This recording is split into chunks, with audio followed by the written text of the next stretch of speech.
Bueno, buenas noches, bienvenidos a su programa Diálogos Civiles. Una vez más, en esta edición vamos a estar conversando ahora acerca del impacto de la virtualidad en la práctica legal, ¿no? Todos sabemos que antes inclusive de la pandemia ya había algunos esfuerzos pequeños, quizás no tan generalizados como existen hoy en día, por utilizar estos mecanismos tecnológicos que permitieran una mayor posibilidad de acceder a algunos organismos o entidades dedicadas a los temas vinculados a la justicia. Y en ese sentido, eso es lo que nos hace reunirnos hoy día para conversar, comentar sobre estos temas. Y por eso nos acompaña esta noche cuatro abogados, cuatro personas muy enfocadas en estos asuntos y que dentro de su práctica han podido experimentar, digamos, estos cambios vinculados a la virtualidad. Tenemos a Eric Cuba, quien es abogado de la Universidad Nacional Mayor de San Marcos, tiene estudios en la Maestría de Regulación de Servicios Públicos y Gestión de Infraestructuras en la Universidad del Pacífico, y también en la Maestría de Derecho de la Empresa de San Marcos. Bueno, y también es árbitro, es consultor independiente, una amplia gama de experiencia en estos asuntos vinculados a no solo al derecho administrativo, sino también al arbitraje. Tenemos también a Rafael Castañeda, quien es abogado por la Universidad Nacional de San Marcos, también cuenta con estudios concluidos en la Maestría de Derecho Administrativo Económico de la Universidad del Pacífico, y bueno, cuenta también con una amplia experiencia vinculada a temas administrativos, en particular y concretamente vinculado al tema del INDECOP y de otras cuestiones también. También contamos con Alessandro Vergel, quien es abogado también de San Marcos, con maestría en Derecho Procesal en la Universidad Católica, es socio de Vergel Pérez Palma Abogados, y pues evidentemente cuenta con una amplia experiencia en temas vinculados a la práctica legal, ¿no? A la defensa de los intereses de sus clientes. También contamos con Carla Rodríguez, quien es abogada de San Marcos, que cuenta con estudios de maestría en Derecho de la Empresa también en San Marcos, es actualmente abogada asesora de la República del Perú en el Tribunal Andino de la Comunidad Andina, que evidentemente está aquí dando la nota internacional porque está desde Ecuador. Así que, bueno, vamos a comenzar con los temas de conversación. Como ya lo he adelantado, digamos que la virtualidad ya estaba presente en la práctica legal antes incluso de la pandemia. Podría ser eventualmente que lo que ha ocurrido es que ha acelerado algunos procesos vinculados a la aplicación de esta manera de actuar en determinados ámbitos. Y en ese sentido creo que lo primero que podríamos preguntarnos o cuestionarnos es cuál era el panorama previo, ¿no? El panorama anterior al evento pandémico que estamos viviendo, así que quizá podríamos empezar un poco, no tanto por el tamaño, sino por las potestades o jurisdicciones que tienen los órganos de los cuales vamos a conversar, así que podríamos empezar con Carla, a ver si nos comenta un poco si existía o no esta preocupación por la virtualidad en el Tribunal Andino. Gracias, Carlos. Buenas noches a todos. Bueno, quisiera empezar con un especial agradecimiento a mi amigo Carlos Tamani por la invitación a su programa Diálogos Civiles. Para mí es un placer compartir este espacio con Eric, Alessandro y Rafael, amigos y colegas, y así como aportar a este interesante conversatorio desde mi experiencia en una Corte Internacional y Tribunal de Justicia de la Comunidad Andina, como lo mencionó Carlos. Solo una breve introducción. El Tribunal de Justicia de la Comunidad Andina tiene jurisdicción sobre 4 países, Bolivia, Colombia, Ecuador y Perú, y es considerado por los expertos como la tercera corte internacional más activa del mundo, después del Tribunal de Justicia de la Unión Europea con jurisdicción sobre 27 países y el Tribunal Europeo de Derechos Humanos con jurisdicción sobre 47 países. Dicho esto, ya paso al tema central que puso sobre la mesa Carlos, que es el tema de la virtualidad antes de la pandemia.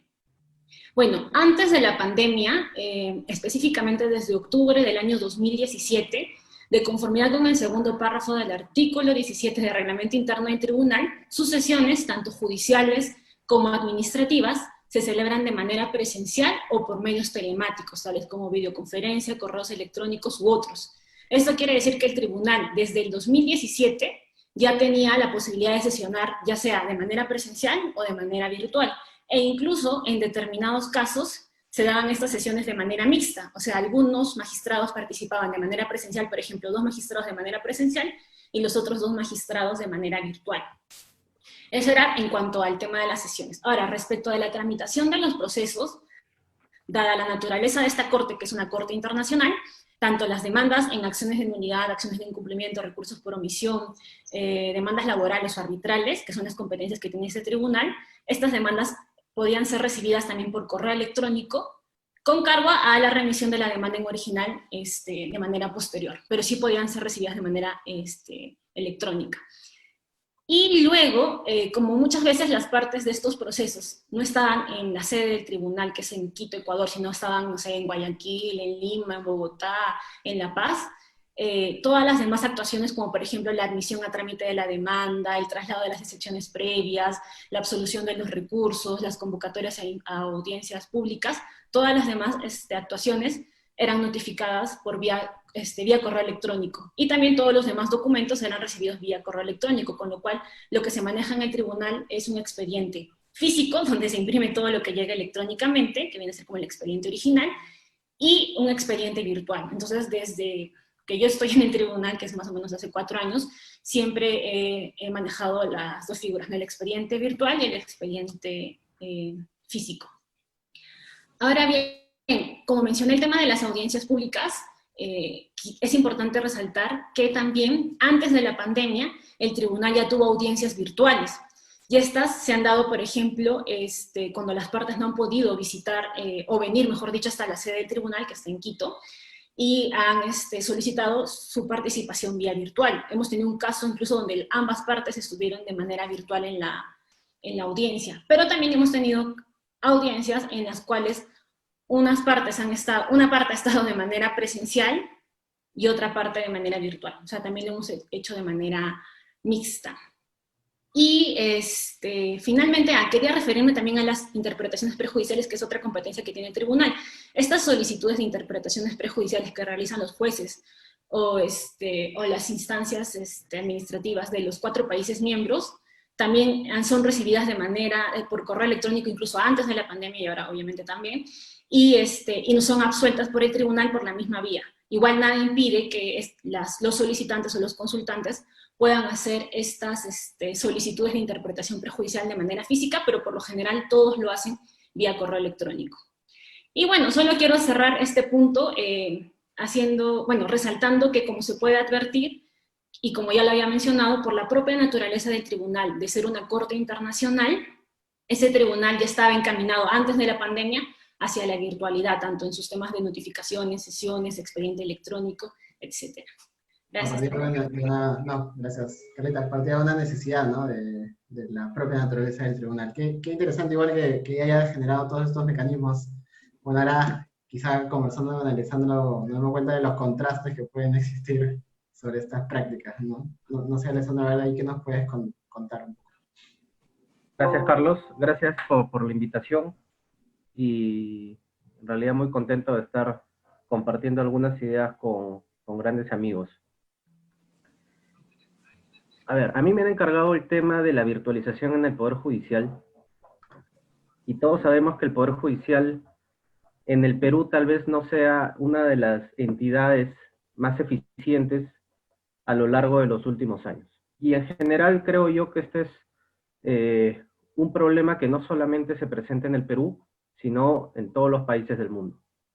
Dado que en todos los países del mundo existe una carga procesal muy alta que evidentemente genera dificultades a todos los estados para poder brindar el servicio de justicia, especialmente de forma oportuna.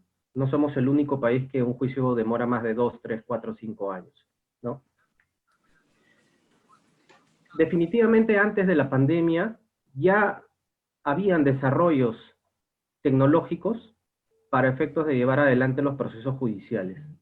Una primera muestra son los expedientes judiciales electrónicos en algunos juzgados, como por ejemplo los juzgados civiles, algunos juzgados contenciosos administrativos también, en los cuales ya no se manejaban los expedientes físicos, sino que todo era con soporte digital.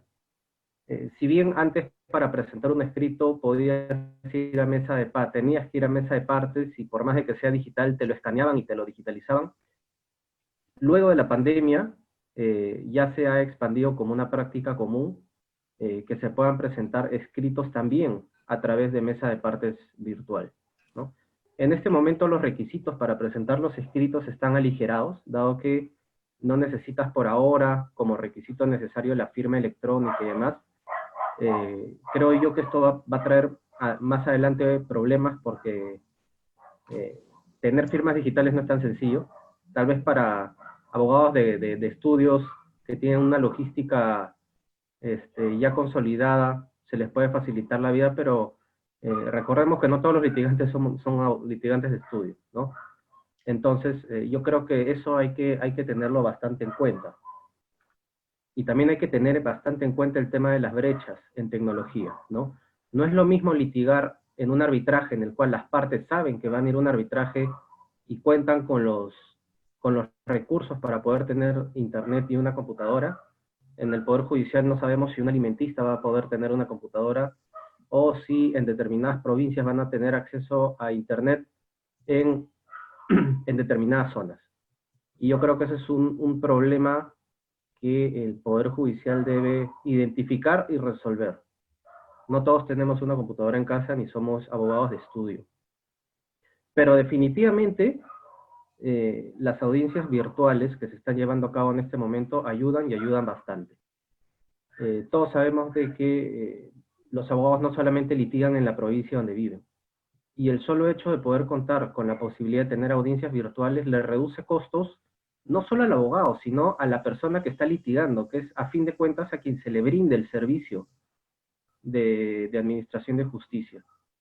Y creo yo que esto está reduciendo costos a los litigantes, y eso es bueno. Y también tiempo. Antes para ir a una audiencia en el Poder Judicial, te citaban a las 10 y te estaban llamando a las 11. Con todo el tiempo que te demorabas en llegar y en salir de la sede, le dedicabas por lo menos 3 horas a la audiencia.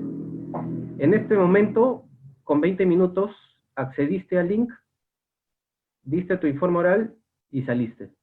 Y puedes seguir tranquilamente con tus actividades diarias. Lo que de por sí me parece bastante favorable. Y también porque te permite compartir diapositivas y facilitar la exposición, además de quedar grabado. Porque sé que los informes quedan grabados y los magistrados tienen posteriormente acceso a lo que he señalado. Claro, ahí hay un cruce, ¿no? Con la realidad y la virtualidad, ¿no? Exactamente, Sí, sí, sí. exactamente. Y hay un tema. Para no adelantarnos quizá un poco, ahí vamos a ver ahí lo retomamos de nuevo, pero a ver, No hay para problema. no adelantarnos vamos a pasar a ver un poco el panorama también antes en el tema del arbitraje, para ir a la segunda ronda. A ver, Eric, no sé qué nos puedes comentar. Buenas noches. Agradecerte, Carlos Tamani, por la invitación a este espacio académico tan importante que sin lugar a dudas cada semana trae temas muy interesantes y sobre todo temas prácticos, ¿no? Y nada, también muy contento de estar con Alessandro, con Rafael y con Carla, personas muy destacadas en sus rubros y con una trayectoria académica y profesional bastante interesante. Bueno, a mí me han pedido hablar del sector arbitraje, en el cual me encuentro vinculado hace ya varios años. A diferencia por ejemplo, ¿no? Cómo están en el Poder Judicial, pues, ¿no? Es mucho más cómodo, y Alessandro lo sabe, ¿no? Estar en un tribunal arbitral, formando parte, o probablemente, o probablemente litigar, ¿no? Ahí directamente. Algunos centros de arbitraje, ¿no? Que podemos señalar como Comercio, la Universidad Católica, ya tenían implementados algunos mecanismos virtuales, la presentación de escritos virtuales, sobre todo, ¿no? Con lo cual ya las partes no tenían que estarse apersonando para dejar los escritos o estar dependientes que el mesa de partes cierre y se queden sin la posibilidad de presentar probablemente una demanda, una contestación, sino que desde la comodidad de un ordenador podían ver los escritos, algo que no pasaba usualmente, por ejemplo, con los arbitrajes ad hoc. porque los arbitrajes ad hoc, por su naturaleza, que no tienen un reglamento propio, sino que se ciñen a las reglas establecidas en el acta de instalación del tribunal, tenían que seguir en la medida de en la medida de sus casos presentación de escritos físicos. ¿Y qué pasaba? Que algunos arbitrajes porque tienen partes en provincias y el arbitraje se lleva a cabo en Lima, probablemente lo que generaba era costos de envío, que si bien es cierto, vamos a poner un ejemplo, de la fecha de presentación cerraba, no sé, un 30, tenías que calcular que no vaya a ser que me bloqueen la carretera, que pase algo, que no pueda llegar. Entonces, con la virtualidad que ya se venía implementando, eso se ha de una u otra manera mitigado. Entonces, en el tema de presentación de escritos ya se había avanzado mucho. Sin embargo, en lo que es las audiencias como tal, en su mayoría siempre eran presenciales y eso implicaba en muchos casos un desplazamiento de los árbitros y de las partes hacia un determinado lugar. Hay algunos casos, sobre todo, por ejemplo, en los asuntos de arbitraje que son en provincia, en lo cual tenían que los árbitros movilizarse. Eso generaba costos a las partes, porque cada árbitro, cada parte tenía que asumir costos de traslado, costos de viáticos y además de sus propios costos. Y no era tan usual o tan recomendable tener los mecanismos virtuales que ahora se están utilizando. Sin embargo, dado que esta situación de aislamiento social obligatorio producido por la pandemia nos ha obligado a todos a modernizarnos en tiempo récord, hoy por hoy pues estamos teniendo muchas más, bueno, todas las audiencias son virtuales, no hay audiencias presenciales, salvo que hubiese alguna diligencia que por su naturaleza jurídica, no sé, de repente una inspección ocular, que no me imagino cómo poder hacer una inspección ocular visual con un dron, una cámara ultra HD, 4K, no lo sé en verdad, no he tenido ningún caso así, pero hay casos en los cuales sí necesariamente, por ejemplo, implicaría el desplazamiento de personas o de los árbitros o de las partes, pero hay otros casos en que no. Eh, Hay que recordar también, por ejemplo, que en algunos procesos, sobre todo en la Cámara de Comercio de Lima, habían algún tipo de audiencias, sobre todo cuando habían árbitros que no eran peruanos o que no son peruanos, ¿no? Entonces, justamente para evitar el costo del desplazamiento, de pagar, no sé, un pasaje de Buenos Aires a Lima o de Estados Unidos a Lima, en una controversia, se utilizaban los mecanismos virtuales, pero era algo residual, era la excepción a la regla. Hoy por hoy es la regla, y la excepción al contrario es estar unos al costado de otros. Hay muchos más temas, pero no me quiero adelantar más por el que el tiempo es muy injusto y además porque creo que en los siguientes ítems vamos a seguir desarrollando más conceptos. Genial. Bueno, a continuación, vamos a ver el tema vinculado a los procedimientos administrativos. Ahí, de la mano de Rafael, a ver si nos puede ayudar con este asunto. Creo que ha tenido un problema técnico. Estas cosas ocurren a veces. Sí, bueno, porque el tema de Indecopy es curioso, justamente los temas vinculados a la administración, porque creo que de todos ha sido el que ya había implementado cierto grado de virtualidad en estos ámbitos. Existía una figura bastante similar a la que menciona Carla respecto del Tribunal Andino, por ejemplo, en atención a esta posibilidad, ¿no?, de presentar escritos virtuales, que bueno, subsiste hasta la fecha, incluso. Y esta cuestión también vinculada a la posibilidad de atender o de participar en los informes orales, no sé si llamarlo exactamente de forma virtual, porque había la posibilidad de hacer una llamada o acercarse a la ORI de la región, si es que, por ejemplo, el informe oral se daba con personas que no estaban domiciliadas en el lugar del ORPS propiamente, ¿no? Sino que se daba esta posibilidad de acercarse a la ORI si es que no tenía un acceso a conexión a internet y vía el anexo podría darse esta circunstancia, ¿no? Un poco ese era el panorama antes de Indecopy. No había todavía, por ejemplo, en el caso concreto de esta entidad, de expedientes virtuales. Había sí, Disculpa que te interrumpa, pero creo que también antes de la pandemia en Indecopi ya habían empezado con el tema del teletrabajo escalonado. Tengo Sí, entendido que sí, habían direcciones como por correcto. ejemplo la dirección de signos distintivos, donde ya determinado personal, como era todavía creo que un plan piloto me parece, podían tener la opción de trabajar desde sus casas y solamente ir creo que una o dos veces a la semana a recoger expedientes o cosas de ese tipo, o incluso creo que ya lo tenían hasta virtual el expediente, solo iban para temas muy puntuales, o no estoy muy al tanto, pero sí me Bueno, comentaron. ahí concretamente, o sea, había áreas, algunas áreas, muy pocas, en las que sí había cierto grado de virtualidad, más las vinculadas quizá a temas de propiedad intelectual, pero las vinculadas a temas de consumidor y quizá también de competencia no tenían muy implementada la virtualidad, ¿no? Sí, justo probablemente unas semanas o meses antes del evento pandémico, del aislamiento, se empezó a informar de la existencia de ya una virtualidad un poco más extendida, ¿no? Pero no, la verdad que toda la documentación igual tenía que ser impresa, ¿no? Incluso la interna también tenía que ser impresa de alguna manera, ¿no? Bueno, ese era el panorama antes, ¿no? Ahora, obviamente, con el evento pandémico todo se ha transformado de manera bastante forzosa. Creo que es una necesidad que más no ha sufrido con el cambio, pero sí ha tenido que adaptar sus procedimientos y sus procesos internos con mayor intensidad.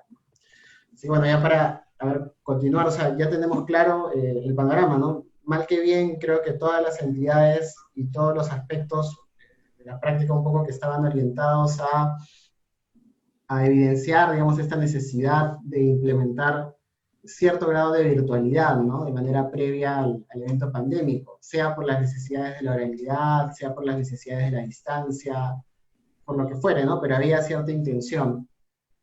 Y ahora, digamos, para evaluar un poco esto, o sea, ¿cuál fue el impacto? Porque, por ejemplo, hubo ámbitos que se detuvieron totalmente, hubo ámbitos que igual siguieron funcionando, ¿no? Desde el punto de vista de la práctica legal. Eh, Hay un poco, y saber también cuál es esta forma en la que, luego de haberse dado este impacto, digamos, estas entidades han podido, o estos ámbitos y aspectos han podido avanzar, ¿no? O cuál ha sido la manera en la cual se han adaptado también. Ahora ahí quizá empezamos un poco con Carlita para que nos comente. Gracias, Carlos. Regresó Rafael, de repente quiere comentar algo, tal vez antes de pasar al siguiente Bien, bloque. a ver, Rafa, los problemas técnicos ocurren. Yo había estado comentando un poco del panorama de Indecopy, así grosso modo, necesito a ver ahí después a ver unos mayores alcances. Bueno, primero que todo, buenas noches con todos. Muy agradecido, Carlos, por estar en tu programa de Diálogos Civiles. Y sí, creo que de modo introductorio hay que señalar cómo era el escenario prepandemia para luego meternos en la discusión de qué nuevos retos, ¿no? Y dificultades y oportunidades va a traer esta situación. Los medios tecnológicos, telemáticos, electrónicos, no son ajenos a la administración pública. No podemos verlo esto en sectores como el tributario, ¿no? Donde ya la SUNAT ha utilizado casillas electrónicas para notificar ya bastante tiempo. En procedimientos de contrataciones con el Estado tenemos lo que es el SEACE, proceso de selección de contratistas, procedimientos de acceso a la información pública, donde cualquier persona hoy en día puede entrar al Indecopi como cualquier otra institución pública y solicitar información, dejar un correo electrónico y se la pueden enviar, así como los buscadores de resoluciones en línea, ¿no? El Indecopi como otras entidades, uno desde la comodidad de su casa en un 7x24 puede ingresar y encontrar información. Entonces, cada vez la tecnología ya ha ido participando de cómo es la administración pública en general para acercar la administración al ciudadano. La ley de procedimiento administrativo ya un poco iba en la línea de simplificación administrativa y hablaba de lo que es la interconectividad entre instituciones, ¿no? La interoperabilidad, de ya no pedirle información al ciudadano que pueda tener otra entidad, porque el Estado es uno solo. Entonces, ya se ha ido trabajando, digamos, en construir una administración que sea cercana, que sea eficiente y va incorporando los mecanismos electrónicos que a día de hoy ya son muy, muy utilizados por las personas, ¿no? Quizás hace 10 años, 15 años, el reto era tener celular, tener acceso a internet, pero hoy en día incluso las redes sociales, las plataformas como esta que estamos utilizando para poder reunirnos, cada vez ha facilitado sesiones de órganos colegiados para tomar decisiones. Entonces, para realizar audiencias de informe oral, algunas veces no ha sido la regla es que estamos acostumbrados todos es a reunirnos personalmente, ¿no? El documento en físico. Entonces, poder ingresar documentos, y como la ley de procedimiento administrativo dice, puedes ingresarlo por la web, pero después tendrás que ingresarlo máximo 2 días si no se tiene como no presentado. Entonces, ya se ha ido de alguna manera incorporando, y quizás, ya bueno, sobre esto comentaré un poco más adelante, y tomar en cuenta que ya en el 2017 está firmada una Carta Iberoamericana de Gobierno Electrónico, ¿no? Que fue en la cumbre de autoridades de gobiernos de Estado en Santiago de Chile, en noviembre del 2007, si no me equivoco, ya se hablaban de principios que se deben tomar en cuenta para lo que significaba el reto a un gobierno electrónico y de acercar la administración a través de soportes informáticos al ciudadano. Entonces, de alguna manera ya debíamos estar un poco más preparados, solamente que lo que ha hecho esta pandemia es acelerar, acortar los plazos y nos ha obligado a adaptarnos a una nueva realidad, ¿no? Eso es lo que puedo ir comentando, ¿no? A grosso modo, de cómo se encontraba el Estado en la administración electrónica, caso Indecopi, caso muchas entidades, pre-pandemia, ¿no? Y de los retos que va a traer todo esto. Genial, perfecto las alcances perfectas. Bueno, ahora que ya hemos visto, como le había dicho, un poco el impacto en todas las áreas de la virtualidad antes incluso del evento pandémico, creo que podríamos ver dos grandes asuntos, ¿no? O sea, ¿cuál fue el impacto una vez que se dieron las medidas en el caso peruano del aislamiento social? Bueno, el caso particular del tribunal es porque no está en Perú, no está en Ecuador, no estoy tan seguro de cuáles hayan sido las medidas por allá, pero ¿y cuál fue, digamos, la manera en la que las entidades o las áreas legales se adaptaron a este impacto, ¿no? Que es un poco la que ya iba adelantando de Erika, de Alessandro, ¿no? Así que igual que en la dinámica anterior, empezamos a ver por el tribunal, a ver cuál fue este impacto y periodo de adaptación, ¿no? Gracias, Carlos. Bueno, aquí en Ecuador, el 16 de marzo es que se declaró el estado de excepción en todo el territorio ecuatoriano, y se declaró también el toque de queda a nivel nacional a fin de controlar el tema de la emergencia. Ese mismo día, o sea, el 16 de marzo del 2020, el tribunal tomó medidas inmediatas y emitió una resolución que es la 03-2020, publicada también en esa misma fecha en la Gaceta Oficial del Acuerdo de Cartagena, que es como nuestro diario el peruano. Y lo importante de esta resolución es que se suspendió temporalmente la tramitación de causas judiciales desde el 17 de marzo de este año hasta el 27 de marzo. Obviamente este plazo luego fue prorrogado hasta el 10 de abril, me parece. Y en consecuencia, como se suspendió temporalmente la tramitación de causas judiciales, se suspendieron también los plazos, los términos y las actuaciones judiciales por el mismo periodo.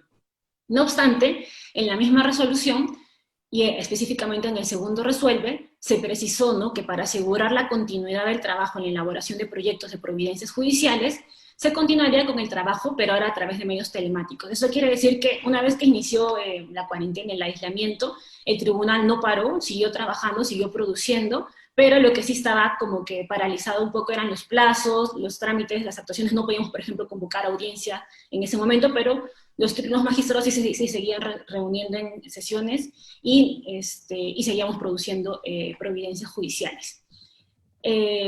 Es importante también precisar que durante este periodo se especificó que la recepción de correspondencia y documentos sería únicamente vía electrónica.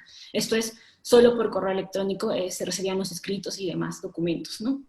Ahora, el 10 de abril emitimos una resolución en la que se precisó que solo quedaban suspendidas las actividades judiciales que requirieran el apersonamiento físico, o sea, presencial de los usuarios, y se iban a retomar todas las demás actividades. Específicamente se mencionó, ¿no?, y acá tengo la resolución, que estas quedaban suspendidas de manera excepcional y en tanto duren los estados de emergencia en los países miembros. Esto quiere decir que apenas se comenzaron a levantar los estados de emergencia y se podían retomar ciertas actividades. ¿Qué sucedió después, no? Bueno, mejor dicho, después de esta fecha, lo que ya el tribunal comenzó a realizar fue sesiones judiciales, aprobaron providencias judiciales, por ejemplo, admitiendo a trámite demandas, incluso tenemos algunas que son convocando a audiencias, pero se precisaba que si las partes querían apersonarse de manera física, nos íbamos a poner de acuerdo en el tema de la fecha, o si las partes, por ejemplo, decidían que no, que querían hacerlo vía telemática, que querían intervenir vía telemática, también nos poníamos poner de acuerdo. E incluso hubo un caso muy específico en el que también se precisó que, por ejemplo, habían partes que lo que sostenían era que como los estados de emergencia continuaban, o sea, mejor dicho, ellos continuaban en aislamiento en su país, porque en Ecuador se levantó mucho antes que en Perú. Ellos decían que, por ejemplo, no podían apersonarse a las oficinas y por ende no podían contestar, por ejemplo, algún escrito de la contraparte. Entonces ellos sí pidieron que para el caso en específico, en su caso específico, se mantuvieran suspendidos los plazos hasta que pudieran apersonarse a la oficina y preparar los escritos correspondientes, ¿no? Eso fue más o menos lo que pasó respecto del tema del impacto inicial, ¿no? Del aislamiento social en las actividades.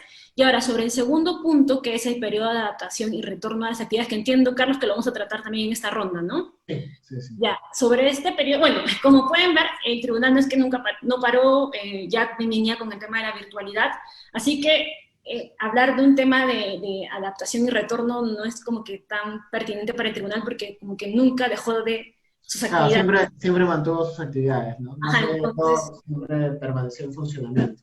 exacto, entonces no habría como una especie de, no hubo un quiebre, más bien lo que hacemos ahora es mantenemos el trabajo virtual, pero de manera mixta, porque igual para ciertas cosas vamos a la oficina, ya estamos atendiendo, pero en un horario más reducido, ¿no? Creo que es de 8 a 1 de la tarde, pueden recibir documentos en la sede del tribunal, pero nada, seguimos Y creo que en Quito ya se levantaron pues toda la mayoría todo, de ya. los, ¿no? Desde junio se levantaron todas las restricciones, e incluso ya ni siquiera tenemos toque de queda, nada. Bueno, eso Bueno, sería todo por ahora. bueno, qué rápido ha pasado lo de Quito, ¿no? Y eso que Ecuador tuvo un problema, un momento bien complicado respecto de la pandemia, ¿no? Pero qué bueno que lo han podido superar, aparentemente mejor que nosotros. Bueno, ahora vamos a ver el tema judicial, ¿vale? Que ya lo había estado adelantando en la otra intervención, pero que lo corté un poco ahí. Pero bueno, a ver, ahora sí, a disposición todo el tiempo que quieras. No, tranquilo. A ver, en el Poder Judicial, definitivamente cuando comenzó la pandemia, paró totalmente, paró todo. Tanto así que se suspendieron los plazos procesales a través de resoluciones administrativas, lo cual no sé qué tan legal sea, ¿no? Porque incluso con resoluciones administrativas se suspendieron plazos de caducidad, lo que probablemente traigan pues discusiones a futuro. Pero no creo que la Corte Suprema vaya en contra de sus propias resoluciones, ¿no? Lo cual, bueno, han tratado pues de apagar el incendio que se había generado con todo esto, ¿no? Porque físicamente no se podían recibir escritos, pero virtualmente sí. Entonces la discusión va a ser esa, ¿no? Dado que los plazos se suspenden cuando no se puede acceder a los tribunales, pero en este caso, de alguna u otra forma sí se podía. Pero bueno, esa ya es una discusión de fondo. Ya pasando el tiempo, como adelantaba, y implementaron las mesas de partes electrónicas, facilitando la presentación de escritos, incluso sin firma electrónica, básicamente firma digitalizada, que es poner tu firma en un papel y escanearla. Y así se está trabajando en este momento, sea bajo expedientes electrónicos o incluso expedientes físicos. Y en el caso de los expedientes físicos, lo que hace el secretario es imprimir el escrito y anexarlo al expediente físico. O sea, hay una pregunta, no está pidiendo firma o sea, propiamente virtual, está pidiendo solamente el escaneo de la firma. Es suficiente en este momento. Exactamente. Lo que te dice la resolución administrativa es que posteriormente el juez puede pedir a las partes ratificar los escritos, ¿no? Dado que no ha sido con firma digital. Pero a partir del próximo año ya se va a tener que presentar escritos con firma digitalizada, ¿no? Entonces, ahí la exigencia sería para el abogado, más que para el abogado, exactamente, para el abogado. Sí. Y, bueno, en principio para el abogado, porque cuando se presenta una demanda nueva o se apersona a un nuevo abogado, la parte no abogada que firma debería también digitalizar su firma, ¿no? Es lo que se entiende, porque si están delegando representación, quien debería tener o dejar clara su identidad es la parte que está autorizando. Pero yo creo que con el tiempo estos detalles se van a tener que solucionar. Y quien va a tener que tener toda la logística es el abogado, definitivamente. Para efectos de digitalizar la firma, no es necesario tener una empresa certificadora, ¿no? Que, con todos los costos que ello implica, sino que RENIEC habilita una plataforma que es Refirma, y a través de eso te permite digitalizar documentos válidamente para el Poder Judicial. Pero necesitas contar con el DNI electrónico y tu clave y un aparatito para poder certificar la firma en el documento. O sea, no es tan gratuita tampoco que digamos. No. Exacto. Por eso Claro. creo yo que los abogados que se dediquen a litigar en el Poder Judicial van a tener que contar con estos materiales básicos y ponerlo a disposición de su cliente, ¿no? Y decirle a su cliente que vaya tramitando DNI electrónico. Pero bueno, más allá de todas estas cuestiones logísticas, creo que a la larga facilita la labor del litigante y del juez. Porque eso de ir a la mesa de partes y esperar horas a poder presentar un solo escrito, ya no se produce. Los cerros de papel que representaban presentar copias para todas las partes tampoco se producen. Y la finalidad del Poder Judicial es poder digitalizar la totalidad de sus expedientes. Pero evidentemente eso va a ser con el tiempo. Claro. Justo ahí, hace ya unas semanas, tuvimos un programa con un juez civil, el representante de los jueces de las Cortes de Lima, y justo él nos comentaba que la parte más complicada, digamos, de la virtualidad no está tan vinculada al tema de la atención a los usuarios, ¿no? De las audiencias, porque eso lo había facilitado, ¿no? Pero en términos logísticos internos del Poder Judicial, el asunto iba más porque no tenían las condiciones o sea, no tenían los equipos, los escáneres, las computadoras, la misma calidad del internet, ¿no? Que se necesita para llevar adelante la audiencia de manera, digamos, estable y que permita, en efecto, la inmediatez, ¿no? Un poco ese sería el reto, pero que ya no está tan vinculado, digamos, a lo que se puede hacer desde el lado de los abogados, ¿no? Va a tener que depender de lo que el Poder Judicial pueda llevar hacia adelante. Lo que sí, y creo que es lo único que te voy a preguntar para no quitar tiempo a las demás, es ¿hasta qué punto crees que podría haber un impacto, ¿no? O sea, está bien, todo esto de la virtualidad lo va a facilitar, pero como también lo había señalado al comienzo en la intervención anterior, puede aumentar un poco las brechas para acceder, ¿no? A este nivel de protección, a la tutela jurisdiccional, finalmente, ¿no? O sea, el Poder Judicial debería brindar todas las facilidades para esto, ¿no? O sea, ¿qué es lo que tú piensas? De acuerdo. Definitivamente, esta situación de virtualización representa un reto para el derecho fundamental de acceso a la justicia, ¿no?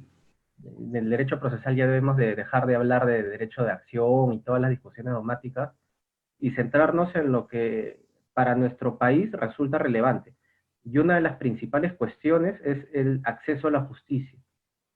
Y una de las manifestaciones en este momento del derecho a acceso a la justicia es permitir y darle la facultad a cualquier, o la posibilidad, mejor dicho, a cualquier justiciable de contar con los mecanismos informáticos adecuados para poder acceder a la justicia, tanto ellos como sus abogados. Y creo yo que esto se puede lograr a través de que cada corte superior pueda identificar las brechas, tanto internas del mismo Poder Judicial como externas, ¿no? Definitivamente, pues no todo es Lima. Existen provincias donde se tienen que identificar las brechas de acceso a la justicia, y no todos son procesos de gran envergadura entre grandes empresas, sino que la gran cantidad de procesos judiciales son, por ejemplo, temas de alimentos, donde la defensa no necesariamente es cautiva, es decir, no tiene que participar el abogado, y la justiciable que está reclamando una pensión alimenticia a favor de su hijo, no necesariamente va a tener acceso a internet, no tiene una casilla electrónica, no tiene pues los aparatos para poder presentar de forma virtual los escritos, y creo yo que esos son los problemas que debemos afrontar. Esos son los principales problemas que debemos afrontar y diferenciar eso respecto del litigio en el arbitraje y en cortes internacionales, ¿no? Claro, que están a otro nivel, digamos, ¿no? Por el tipo de personas jurídicas que acuden, ¿no? O naturales que acuden a ese tipo de entidades. Exactamente. Sí, sí, muy bien, muchas gracias, Alessandra. A ver, Eric, no sé, a ver tú qué nos puedes comentar también sobre este asunto.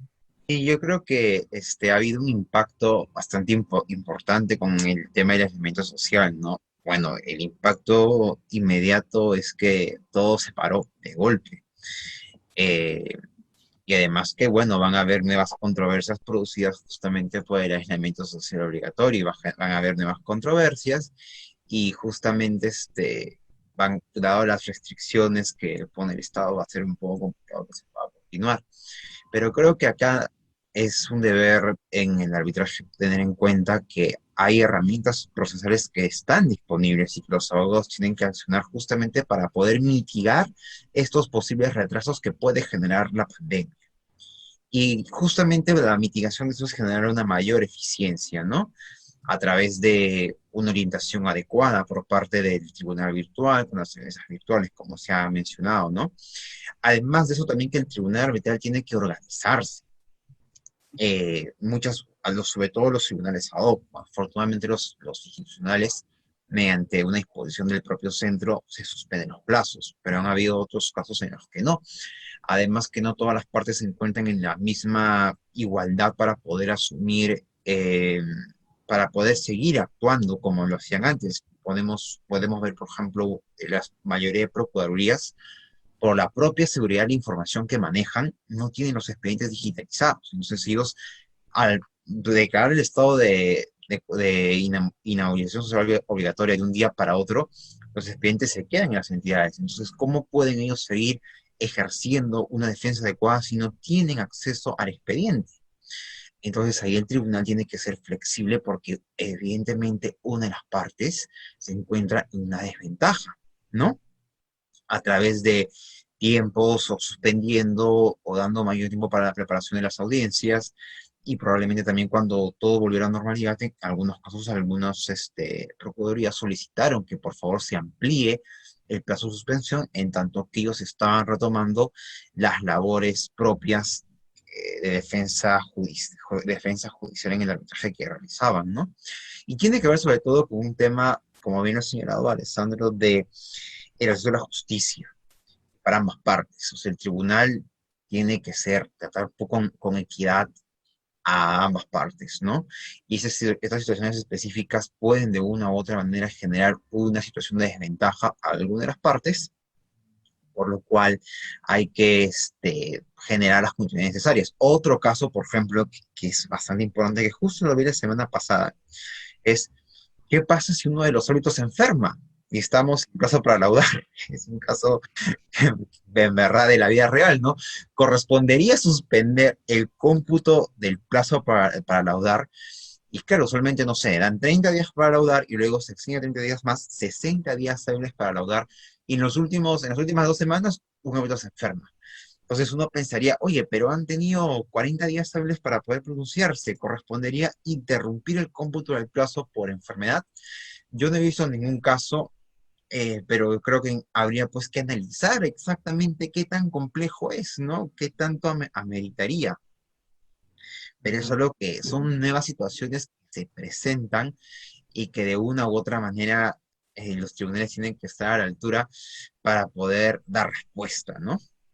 Y, y no solamente eso, también, sino que justamente, dadas las dificultades que están habiendo con el tema de la recesión económica, también creo que tiene que haber una cierta flexibilidad, sobre todo con el tema de los honorarios de los tribunales, ¿no? Justamente en alguna oportunidad vi algunos comunicados de algunos que empezaban a bajar las tasas y los costos, porque justamente las partes no están en las mismas condiciones para poder asumir los costos de los procesos que tenían, ¿no? Entonces, esto tiene que estar justamente destinado. Otra estrategia que se puede hacer, por ejemplo, es, oye, tengo una controversia bastante grande, pero con lo que yo he pagado podría de una u otra manera pedir un laudo parcial para ir viendo cómo puedo impartir justicia con lo que ya voy avanzando. Entonces yo no espero de repente al plazo final para graduar, sino a través de un grado parcial puedo ir resolviendo algunas cosas que ya se pueden hacer. Entonces, este tipo de flexibilidad lo tiene el arbitraje, que probablemente no lo tiene en el tema judicial, ni en el administrativo, ni en el supranacional, son cosas que se pueden realizar de una u otra manera para que las partes puedan encontrar satisfecho su derecho a la tutela jurisdiccional efectiva, ¿no? Ahí en Bien, eso, eso es lo que... Dime. eso que mencionas del partirlo, digamos, va a depender mucho del caso, ¿no? Puede haber... Claro, va a depender mucho del caso y también de que las partes se pongan de acuerdo. Porque Ujú. recuerda que en el arbitraje depende mucho de la voluntad de las partes. Si una de las partes no está de acuerdo, probablemente un tribunal no lo va a hacer. Pero oye, si las partes se ponen de acuerdo, decir, oye, tengo acá 20 puntos controvertidos, por poner un ejemplo, de los cuales estos 3 primeros se pueden ir resolviendo, que podría ser, por ejemplo, algo vinculado, un adicional número 1, y esto es más claro, se puede hacer, se dan de acuerdo, entonces se avanza y se saca.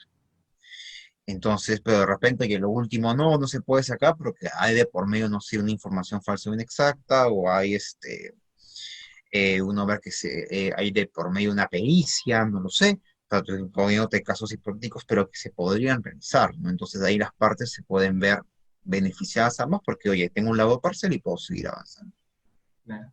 No, igual bastante interesante lo que nos señalas. A ver, para ir con Rafael, un poco ahí el tema es, ya acá entran en juego otras variables distintas, ¿no? En el marco de los procedimientos administrativos.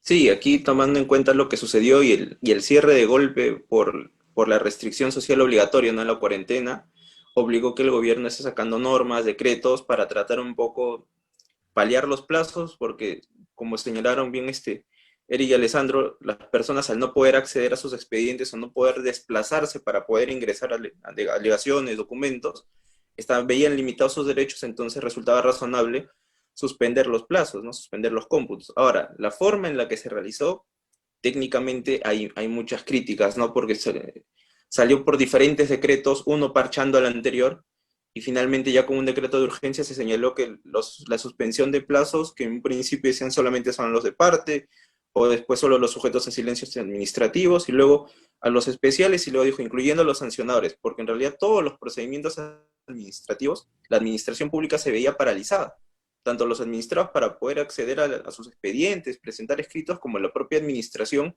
para poder sesionar, para poder su propio personal realizar las labores de instrucción que correspondan. Entonces era lógico esta suspensión. Ahora, en el caso específico de los sancionadores, que es donde ha habido bastante discusión, porque hubo algunos casos donde aún en plena pandemia se resolvieron actos administrativos y surtieron efectos, ¿no? En temas eléctricos, si no me equivoco, hubo una resolución que favorecía a un administrado y dijo, yo estoy en plena disposición de ser notificado, se te notificó por vía correo electrónico y no hubo ningún problema en plena pandemia. Hubo casos de otras instituciones donde frente a todo ello se vieron totalmente paralizadas. Entonces, con la suspensión de plazos que salieron en los decretos que hizo el gobierno, desde el 16 de marzo hasta el 10 de junio, si no me equivoco, que fue el periodo donde todo estuvo paralizado, había que distinguir qué es la suspensión del procedimiento, qué es la suspensión del plazo, y esto qué efecto tiene para supuestos como caducidad y prescripción. Entonces, ¿toda suspensión de procedimiento conlleva suspensión de plazos? Sí, la suspensión del procedimiento administrativo conlleva la suspensión de los plazos, pero también conlleva a que la administración está impedida de realizar actuaciones administrativas. Y excepcionalmente se da la figura de la suspensión de procedimientos administrativos porque la ley de procedimiento administrativo te dice que no se puede, salvo tengas una norma especial que te permita dar una suspensión. Entonces, siempre que tú tengas una norma que te faculte expresamente podrás hacer tu suspensión. Ahora, las normas que salieron, los decretos de urgencia, no suspendían los procedimientos, los que suspendían era el cómputo del plazo. ¿Qué quiere decir? Que los procedimientos administrativos seguían vivos, no se veían impedidos, pero no podías computar ningún plazo. Es como decir, estar en tu procedimiento administrativo, pero estás un día domingo. No puedes computar un día de plazo porque es un día inhábil. Entonces, la figura fue esa, ¿no? Entonces, es un tiempo en el que no se puede computar plazos. Esto afectaba a la caducidad. Y yo conversé con algunos profesores a los que les realicé esta discusión también porque hubo bastante debate, pero hay un consenso, por lo menos en caducidad, como señala el profesor Víctor Vaca y Ramón Guapaya, que la caducidad sí se veía, no aplicaba porque el plazo no estaba avanzando. Entonces, si bien lo que tú tienes tu procedimiento administrativo, tienes un tiempo muerto. Entonces, para reducirlo es, desde tu imputación de cargos, computas tus 9 meses, que es lo máximo, y lo que vas a hacer es sumarle estos días que no se pudo computar los plazos a tu fecha inicial límite, ¿no? Tu fecha máxima de caducidad. Entonces, eso en la parte que va a suceder. Ahora, ¿qué pasa con la prescripción? Que es la discusión que hubo. Servir sacó un precedente administrativo que también fue bastante comentado, porque Servir lo que señaló que en esta circunstancia de pandemia, los plazos de prescripción se veían afectados, ¿no? Entonces, tú sabes que solamente se suspende la prescripción con la imputación de cargos y solo se reanuda si es que ha habido 25 días hábiles de inacción administrativa. Y lo que dijo que este plazo sí reactivaba el cómputo de la prescripción y sacó su precedente. Entonces, esto es una nueva regla de cómputo de prescripción. Entonces, las reglas de cómputo de prescripción ya están en la ley de procedimiento administrativo. Entonces, ahí ha habido bastante discusión si esto es constitucional, no si esto realmente va en el espíritu de la ley de procedimiento administrativo, porque es un hecho imprevisto, pero que no le es imputable tampoco a la administración. O sea, no es producto de inacción propia de la administración. Es en aras de salvaguardar la salud pública, porque todas estas normas salieron en aras de tutelar la salud pública y tutelar evitar el desplazamiento. Entonces no fue una acción que lo que castiga la prescripción es, frente a una inacción de la administración, tú reanudas tu actuación, pero en este caso ahí ha habido bastante discusión. Y es lo que va a traer, porque muchos administradores van a empezar a alegar esto en los procedimientos administrativos que ya caducaron, que ya prescribieron. Entonces va a traer un buen reto para las entidades, porque ha habido algunas que van a empezar a tomar el criterio de Servir y eso va a ser una discusión interesante de cómo se debe realmente aplicar y si debemos repensar las reglas para escenarios como estos, ¿no? De emergencia nacional, donde de alguna manera se van a ver vistos afectados los procedimientos. Creo que otra de las cuestiones también ahí importante fue el tema de que o sea, como tú lo has dicho, ¿no? Se suspendieron los plazos, pero los procedimientos seguían vigentes. Hubo la discusión también de si se podía o no resolver los casos durante el periodo de suspensión, ¿no? Que de hecho se ha dado, porque la duda era, o sea, las personas no pueden presentar escritos en ese momento, ¿no? O sea, no tendrían por qué hacerlo tampoco, porque se entiende que está todo suspendido, pero igual el órgano resolutivo puede resolver, que de hecho ha pasado, o sea, no es una cuestión hipotética. Se han resuelto cientos de casos se deben haber resuelto en ese intermedio y los usuarios probablemente se van a enterar más adelante. Claro, ahí cómo realizabas la notificación, o sea, podías resolver, pero cómo era eficaz tu acto administrativo. Entonces todo estaba sujeto a que, aun cuando lo notifiques, estás en un periodo donde todo plazo está suspendido. Entonces ahí había discusión, pero si me favorece, entonces las normas que salieron nunca se pusieron en esos supuestos porque lo inmediato, por así decirlo, que buscó el gobierno es, nadie puede salir, todo se suspende. Pero no se pensó en estos escenarios, ¿no? Entonces hay bastante bien porque como dices tú, no es algo hipotético, ya se ha presentado. Y es algo que de todas maneras se va a tener que pronunciar. Claro, ya ha ocurrido. Y ahí, quizá para cerrar un poco contigo el tema administrativo, ¿hasta qué punto también hay esta posibilidad de afectar a los usuarios, ¿no? Porque igual ahora, por ejemplo, en el caso completo de Indecopi, que creo que es el que más la gente puede conocer, todo es virtual ahorita, o sea, los escritos se presentan virtuales, las audiencias son virtuales, no sé hasta qué punto podría haber ahí algún grado de afectación, como por ejemplo ocurre en el caso del Poder Judicial, ¿no? Claro, estamos en un escenario totalmente distinto, ¿no? La administración tiene muchas más facultades de cara a los procedimientos. Claro, si bien se realizaron modificaciones a la ley de procedimiento respecto de esta exigencia que decía, ¿no? Antes de la pandemia, si tú presentas un escrito por soporte electrónico, igual tenías la obligación de presentarlo en físico. En líneas de evitar desplazamientos, esto quedó paralizado y durante el tiempo que dure la emergencia nacional, si tú presentas un escrito por la web, ya no tienes que ingresarlo físicamente, ¿no? Para evitar el desplazamiento. Entonces, pero todo este espíritu de digitalización, de poder realizar notificaciones electrónicas, de ingresar escritos electrónicos, está sujeto a la posibilidad de las personas de poder utilizar estos servicios. Entonces, en aras de no vulnerar ningún principio de igualdad, porque todos los administrados deben poder actuar en las mismas condiciones, o sea, la posibilidad de utilizar un soporte electrónico es eficiente, es inmediata, muy bueno. Pero eso no significa que puedas obligarlos a todos a este sistema, porque hay una brecha digital en el país, y eso hay que decirlo. No todas cuantas, y si vamos a reportes de OCITEL, ¿cuál es el alcance de servicio de telecomunicaciones a nivel nacional? ¿Cuántas personas a nivel nacional tienen acceso a Internet? ¿Cuántas personas de las que tienen acceso a Internet tienen acceso a una computadora? ¿Cuántas personas manejan realmente correos electrónicos, saben lo que es una notificación electrónica, lo que es una firma digital. Entonces, hay una brecha digital bastante importante. Entonces, obligar o condicionar a todas las personas un soporte electrónico puede ser, no me quiero ni más decir si es discriminatorio, pero que vulnere el principio de igualdad, definitivamente que sí, porque no van a actuar en el procedimiento las mismas oportunidades. Es un reto para la administración brindar soporte electrónico eficiente, pero permitir a los administrados un soporte físico igualmente que los permita participar.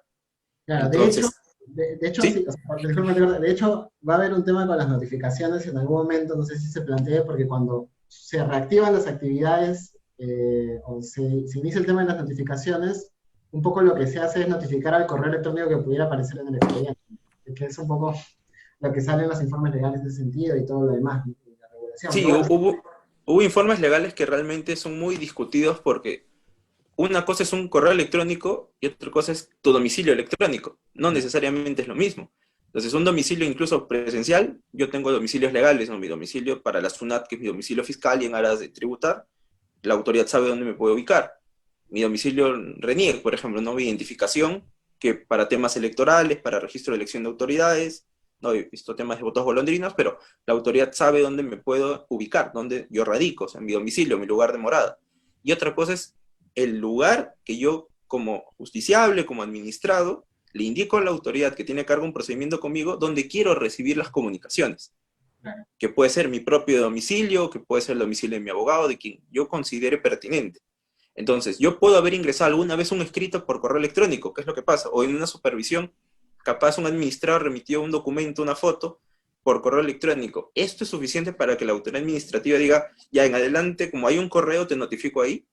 Es una gran discusión. Ha habido entidades que lo han hecho y ha sido bien discutido, porque los administrados, si bien la norma te dice, en el artículo 20 del TULL-PAC te dice tú podrás, pero te condiciona siempre que hayan sido solicitados o permitidos por los administrados. Entonces, si bien yo dejé un correo, nunca dije expresamente que quería ser notificado en esa vía. Entonces, ahí hay bastantes retos porque la administración quiere actuar, quiere continuar los procedimientos, porque los plazos también se le vienen encima. Claro. Pero tampoco puedes limitar los derechos de los administrados. Entonces, ahí hay un reto bastante interesante. Sí, en efecto, bueno, vamos a ver qué pasa. Igual, ya como comentario particular, para cerrar este punto del impacto, yo creo que también en las entidades ha habido un impacto de cara a la afectación del teletrabajo, de los implementos para atender esta renovación de los plazos que se hizo en diversas entidades públicas, donde quizás no se pensó, igual que en el Poder Judicial, en las necesidades técnicas que pudieran existir, ¿no? Había una implementación del teletrabajo bastante acelerada y que de hecho ha generado en algunos casos algunos inconvenientes, ¿no? Para la atención misma de los usuarios. Bueno, ya para ir cerrando, digamos, sí me gustaría saber un poco, está bien, ¿no? Todo lo que estamos conversando gira en torno al evento pandémico que estamos viviendo, que, bueno, esperemos, es la idea, que sea temporal, ¿no? O sea, quizá que se extienda un poco más el año siguiente, o a fines del próximo año, o quizá a mediados de año, en el mejor de los casos.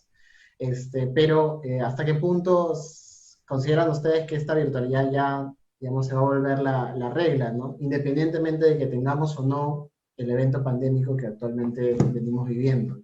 A ver, si empezamos por Carla, que quizá en el caso del tribunal puede convertirse en la regla de manera más fácil, ¿no? No lo sé. Gracias, Carlos. Bueno, sí, como lo mencioné, en el caso del tribunal ya veníamos encaminados hacia un tema de la virtualidad debido a la naturaleza propia del tribunal. Y claro, lo único que se dio con todo este tema de la pandemia fue ciertos afinamientos para mejorar nuestra labor en un contexto ya netamente virtual.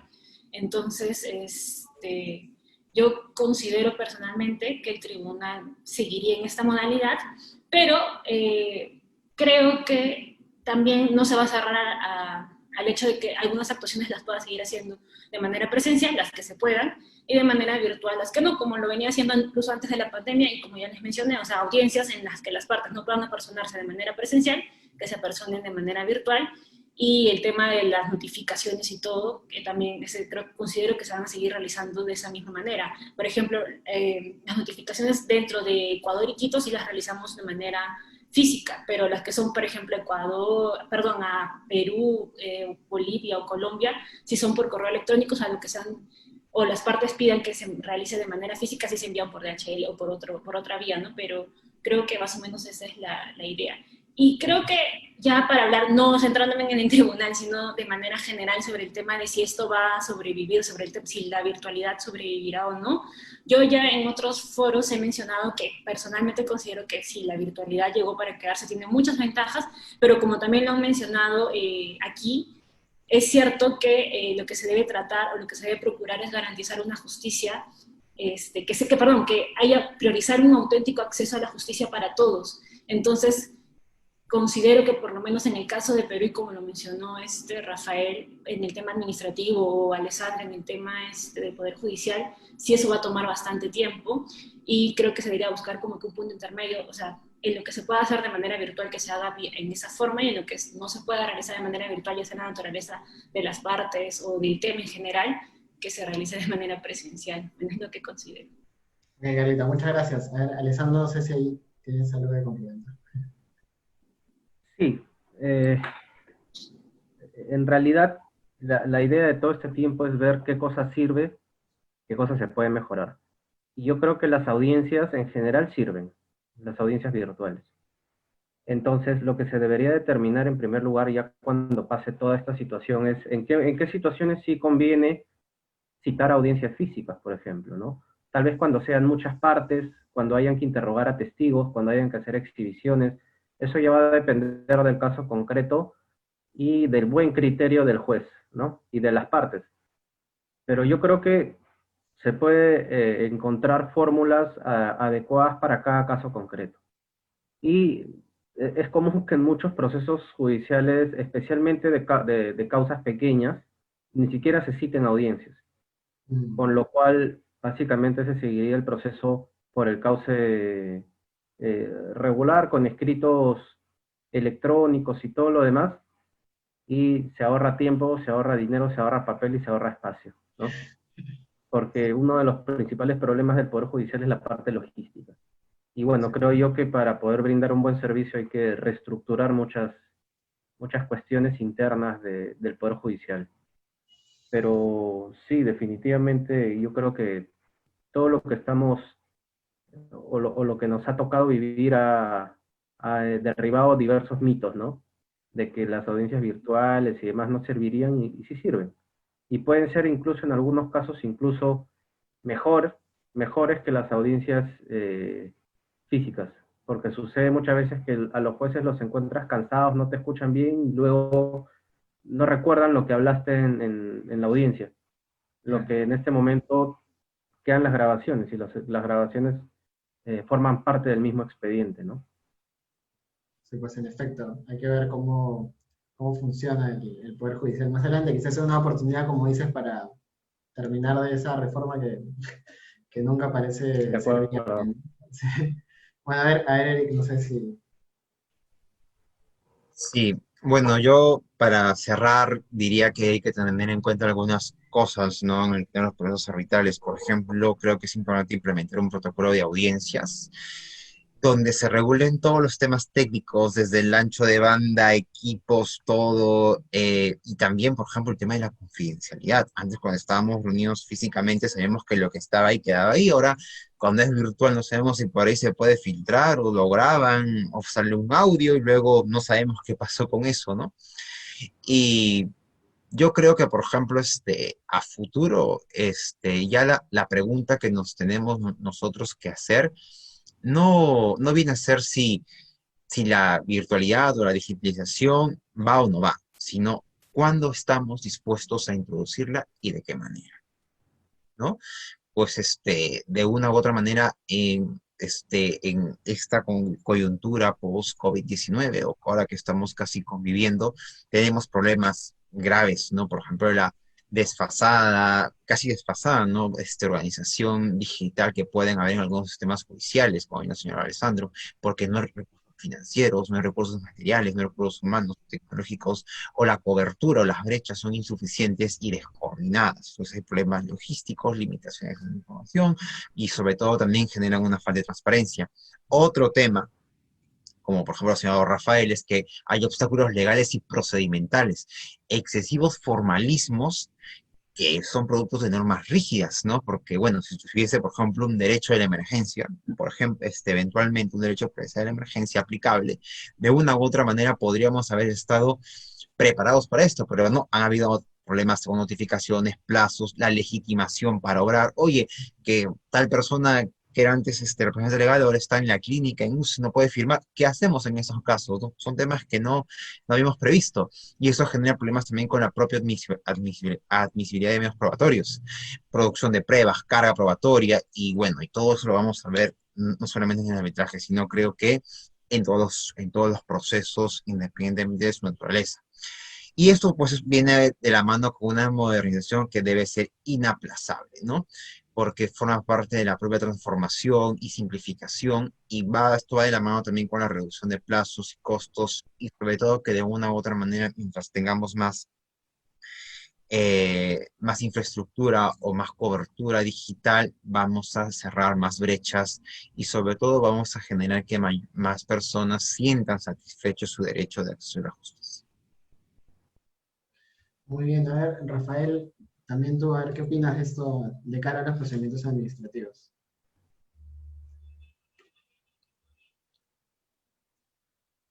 Rafael. Sí, sí, me escuchas. Perdón, tenía mi audio silenciado. Dime, Carlos. No, para ver que, para ya ir cerrando este tema de si la virtualidad va a perdurar, digamos, también en el ámbito administrativo. Sí, de hecho que sí, porque ya esto deja demostrado que la administración tiene que estar preparada para estos entornos imprevistos en cualquier momento y no puede darse o sea, el procedimiento en general parar tiene costos para la propia administración, para el propio Estado y para los propios particulares que necesitan resolver sus procedimientos, necesitan continuar. Entonces la administración tiene el bonito reto, ¿no?, de empezar a canalizar esos soportes y que sea progresivo, ¿no? Incluir a todas las personas que no están familiarizadas con los entornos digitales o con estas plataformas, de poderlas incorporar, ¿no? De ir familiarizándolos para que, dado el caso de una emergencia, se pueda recurrir a estos medios y estos medios en realidad sean masivos. Porque hoy en día, aunque la administración ha recurrido, lo cierto es que no ha alcanzado a todos los administrados posibles, porque no todos están acostumbrados a un correo electrónico o estar pendientes de una notificación electrónica, o a quién le corresponde estar pendiente de que tu bandeja tenga suficiente entrada para que pueda llegar un mensaje, o el mensaje puede ser por enlace. Entonces trae muchos retos, ¿no? Esto es, y a mí me parece un poco interesantes en escenarios que podemos copiar en el mercado, ¿no? Lo que es algo tan sencillo como ir al cine y comprar unas entradas. Tú sabes que puedes comprar las entradas haciendo tu cola en boletería, como puedes comprarlas desde tu celular. Entonces, el incentivo que te hacen muchos cines es, si tú compras por la web, te cuesta más barato, porque lo que hace esto es bajar las colas y que sea mucho más rápido. Algo así debería apuntar la administración, darte la posibilidad de hacerlo físico y de hacerlo electrónico, pero darte la posibilidad de que tengas incentivos de acercarte a lo electrónico, pero también que el Estado tenga una política donde acerque a las personas a redes, internet, o tener soportes o centros digitales donde cualquier persona que no tenga de repente una computadora, acceso a internet, pueda acercarse y hacer su plataforma online en estas plataformas. Entonces, yo creo que ese es el reto que nos deja esta pandemia a la administración, para estar preparados esperemos que no vuelva a suceder algo así, pero para el caso que se requiera, ir apuntando este camino de reducir la brecha digital, ¿no? Ok, Rafael, muchas gracias. Yo creo que ha estado bastante interesante todo lo que hemos podido conversar el día de hoy. Creo que, bueno, es bastante claro que había un muy fuerte impacto en todas las áreas de la práctica legal, quizá al menos impactada es el área supranacional de los litigios, pero en definitiva la virtualidad ha llegado para quedarse, como lo dijo Sí, Carlos, pues, ¿no? hermano, No sé si alguno quiere añadir algo o ya ya será para cerrar. Sí, entonces bueno, vamos a dar por concluida la sesión. Les agradezco mucho su participación el día de hoy y nos estamos viendo a los que nos están siguiendo por Facebook el otro lunes para conversar sobre un tema igual interesante como el de esta noche, ¿no? Muchas gracias a todos. Gracias, Carlos. Gracias, Carlos. Cuídate. Cuídense todos. Hasta luego. Gracias.